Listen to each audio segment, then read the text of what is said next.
Hello, fitness warriors. Today, we're delving into the complexities of diabetes. There are various types, but the two primary categories are type 1 and type 2. Type 1 diabetes, also known as insulin-dependent diabetes or juvenile diabetes, is predominantly linked to genetics, where the immune system mistakenly attacks and destroys insulin, producing beta cells in the pancreas. Environmental factors can also trigger this autoimmune response. Type 1 diabetes often develops in children and teenagers like with me. I developed type 1 when I was only 12. Living with diabetes can be troublesome at times. It requires ongoing self-care, including monitoring blood sugar levels, administering insulin, following a balanced diet, which if you are not disciplined, it makes life so much harder. So it's just always best to stay on top of eating right and dosing insulin accordingly. You should exercise regularly and attend regular checkups. It's always beneficial to seek diabetes educators and a good support groups. Remember, if you don't have to do it alone, you shouldn't. Unfortunately, there's currently no way to prevent this type of diabetes. On the other hand, type 2 diabetes is largely attributed to environmental factors like poor diet and lack of physical activity, although genetics also play a role. These environmental factors significantly contribute to the development of type 2 diabetes. Conversely, there are more forms of diabetes that many people face the everyday obstacle to maneuver through, such as gestational diabetes. This form of diabetes develops during pregnancy. This form of diabetes affects women who haven't previously had diabetes. It's primarily attributed to hormonal changes inherent to pregnancy, alongside other factors unique to this period. These changes can disrupt the body's usual production and utilization of insulin.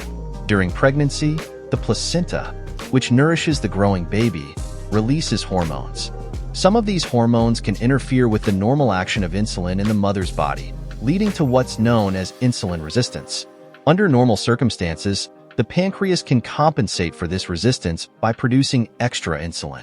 However, if it can't produce enough to counteract the resistance, gestational diabetes can develop in the mother. So, managing gestational diabetes typically involves careful monitoring of blood sugar levels, following a specific diet, and in some cases insulin therapy or other medications may be necessary. Effective management is crucial for both the mother and the baby's health. While gestational diabetes usually resolves after childbirth, women who have had it are at higher risk of developing type 2 diabetes later in life.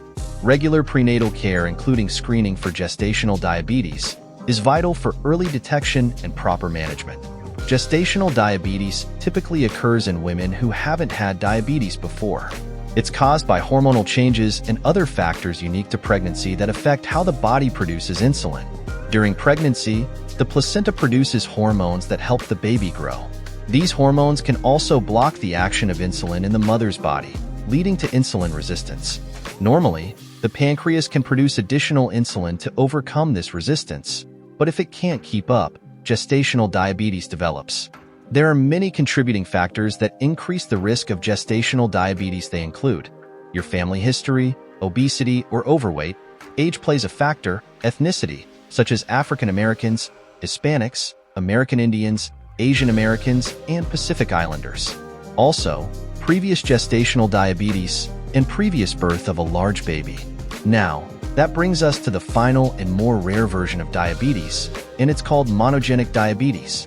It's rare because it arises from mutations in a single gene. Unlike the more prevalent types such as type 1 or type 2 diabetes, which result from a combination of genetic and environmental factors, monogenic diabetes is predominantly caused by genetic irregularities. This encompasses two primary types: maturity-onset diabetes of the young, or MODY. MODY, often diagnosed in young adults or children, is characterized by impaired insulin secretion due to genetic mutations affecting specific genes involved in insulin regulation. MODY has distinct features and treatment approaches, despite being frequently confused with type 1 or type 2. Then there is neonatal diabetes mellitus, NDM.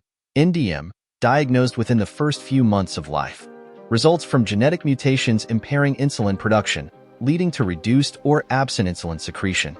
NDM may either be transient, resolving within a few months or years, or permanent, requiring lifelong treatment.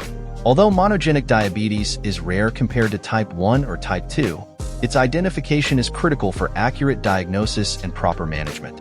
Genetic testing is often imperative to confirm the diagnosis, particularly in cases where the clinical presentation deviates from type 1 or type 2 symptoms. Treatment may involve lifestyle modifications, oral medications, or insulin therapy, depending on specific subtype and severity of the condition. Being diagnosed with diabetes at such a young age was a shock for me. I associated diabetes with old people, so being told I had juvenile diabetes felt like a cruel twist. Denial kicked in. I didn't want to believe I had it, so I ignored it. Despite having support, I made poor health choices, indulging in sugary foods and hiding it from those trying to help me. Depression set in, and it wasn't until later in my 20s that I started taking my health seriously. By then, the damage was done. I've since become an advocate for healthy eating and exercise, using my experience to show others the importance of taking care of themselves. It's a journey I wish I started sooner, but I'm determined to make the most of it now. I hope this was helpful to you in some kind of way. Thanks for watching. Like, comment, and subscribe for more. If you made to the end of the video, leave a comment about yourself or someone you know that has had a struggle with diabetes. I'd like to hear your journeys as well. Until the next time, stay active and stay healthy.